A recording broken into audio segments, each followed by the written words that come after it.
Let's talk about trade deficits.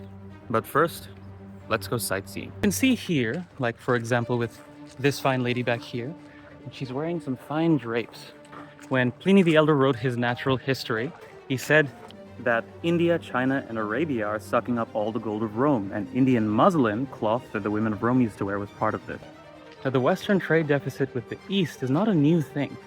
This is something that existed for all of time. So how did this change?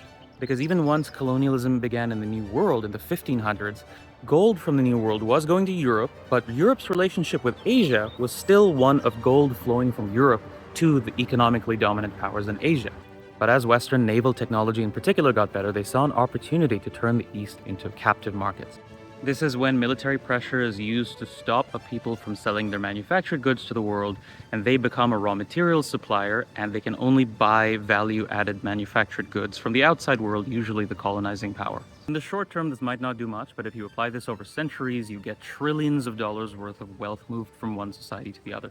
And in China's case, drugs were sold to China, right? This was what the Opium Wars by the British were all about. The only period where the West has had a centuries-long trade surplus with Asia is during colonial times when military pressure was used to open up those markets. And this is essentially what Western civilization, the foundations of it, are built on: military dominance. And this never went away. Now, many people in the West believe that the reason their civilizations rose is because of the Enlightenment and the Industrial Revolution.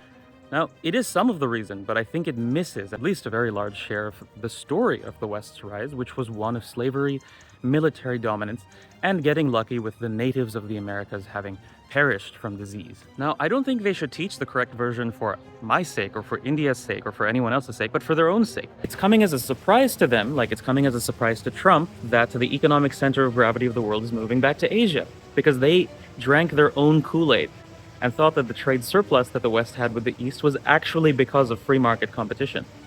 Well, now that there really is free market competition, they're all scared. And it's telling that Trump recently renamed the Department of Defense into the Department of War. The United States will try and use military pressure and their Department of War to force the East once more into being captive markets. Fortunately, I don't think this is going to happen. I think we're too far along the process of remilitarization of the East. This is why China makes it a point to show military parades, India makes it a point to show military parades, because your people's freedom to participate in global markets looks like this. Western media will make it out to be scary. They'll say that these are people who are trying to change the world order. And it's true, because what the world order is the West using the East and Latin America and Africa as captive markets, and they're afraid that this is now changing. History may not repeat itself, but it sure as hell rhymes.